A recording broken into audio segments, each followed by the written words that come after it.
Well, an update and stuff. A lot of people were messaging me about this. They're like, "Hey, James, you need to make an update on the video that you reacted to because obviously the situation has changed." And we're going to be talking about that today. It's basically that Germany's reversal on the Ukraine weapons policy response to Putin's aggression. Everything's changed. Basically, if you guys looked at the video that I was reacting to probably like 4 or 5 days ago, the video is titled "Why Germany Won't Help the Ukraine," and that has quite literally changed. And we're going to go look at an article with all of this. This was dropped in the Discord, so if you guys want to drop content that I can react to or cover or whatever, just go ahead and join the Discord. Link will be in the description down below, and we will cover that. But right now, let's go ahead and check this out. We have this right here: Germany's reversal on Ukraine weapons policy response to Putin's aggression. German Chancellor Olaf Schulz explained the government's decision to supply weapons to Kyiv, saying that we need to support Ukraine after its hour, or in its hour of desperate need. As Russia's invasion of Ukraine continues into its fourth day, German Chancellor Olaf Scholz addressed the lower house of the German parliament, the Bundestag, on the government's decision to directly supply weapons to Ukrainian troops. "We need to support Ukraine in its hour of desperate need," Scholz told a special session of the Bundestag. "There was no other responsible to Putin's aggression," he added, referring to the release of German weapons to the Ukraine. And it was Putin who chose this war, not the Russian people. So we must clearly see this as Putin's war, the chancellor said. On Saturday, the government announced its decision to provide 1,000 anti-tank weapons and 500 surface-to-air missiles from German military stocks to Ukraine as soon as possible. Additionally, Estonia and the Netherlands received permission from the German government to transfer German-made weapons to the Ukraine, whereas previously such permission had been denied. The moves reverse Germany's long-standing principle of not sending or selling weapons to conflict areas, which is interesting. I mean, also too, if you guys were tuned into my stream yesterday, we were talking about that. Even Switzerland, Sweden, and I think Finland had to choose sides in this potential war. I've heard a lot of things this morning as far as peace talks, so it does seem like things are getting a bit better, but at the same time, in the same breath, I have seen more missile strikes from Russia and Ukraine this morning as well. So I'm not sure what the hell's going on, because it seemed like there was peace talks and then something about a French ambassador confirming that, the war, like no violent action would be taken. But I'm like, how the fuck does a French ambassador have anything to do with a war going on in Ukraine?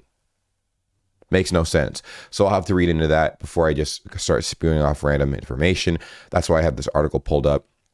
So boom, why did Germany change its policy? That's what a lot of people are probably wondering. Well, here it says, in attacking Ukraine, Putin doesn't just want to eradicate a country from the world map. He is destroying the European security structure we had in place since Helsinki, Schulz said, referring to Europe's long-standing security infrastructure. "We are not alone in defending peace," he adds. Schulz said anyone who has read what Putin says can have no doubt the Russian president wants to create a new order in Europe and has no qualms about using military capabilities to achieve it.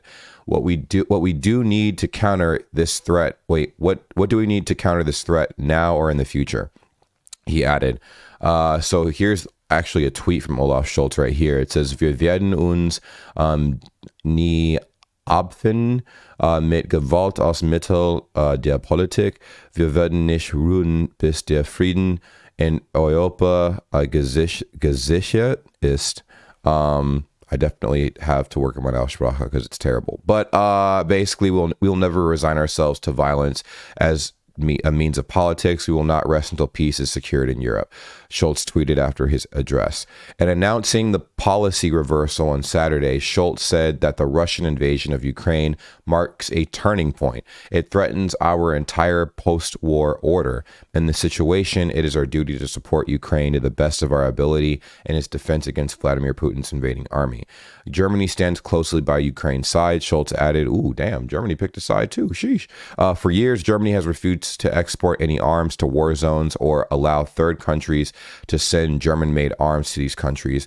The policy is rooted in Germany's history as an aggressor during World War II, which makes a lot of sense. boost in defense spending. This is something that I heard from a lot of people yesterday on the live stream, and even I think the day before, or it could have just been yesterday, but I heard that there was a $100 billion defense budget increase for the military. It actually says it right here. German Chancellor commits 100 billion euro to defense spending.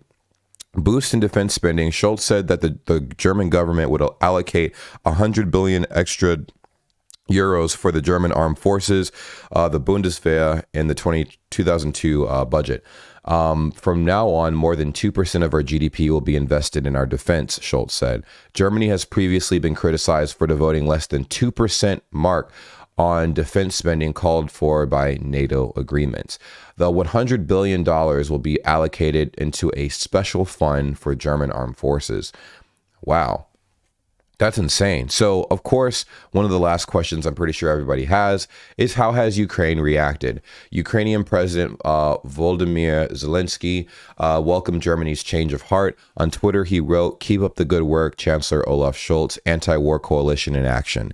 Germany has just announced the provision of anti-tank grenade launchers and Stinger missiles to Ukraine. Keep it up, Chancellor Olaf Scholz, anti-war coalition in action." Ukraine's ambassador to Germany, Andriy Melnik, told Germany's DPA news agency, "We're glad that Germany has finally made this 180-degree turnaround." Melnik also told German newspaper Die Welt that Ukraine expects this only. He expects that this is only Germany's first step. He called for an immediate ban on the import of all Russian raw materials without exception, not only for gas, petroleum, coal, or metals. Melnik said he also hopes that as the Russian invasion rumbles on, the German government will provide additional defensive weapons so Ukraine can protect itself. People are not just defending their homeland, they are fighting for liberty and democracy. As Democrats, as Europeans, we stand with you. We stand on the right side of history with you, Schulz said, this is a very intense matter. So obviously, we have a lot to talk about, but mainly the fact that my subscribers have sent me this article. You can go in the Discord for proof if you don't believe me.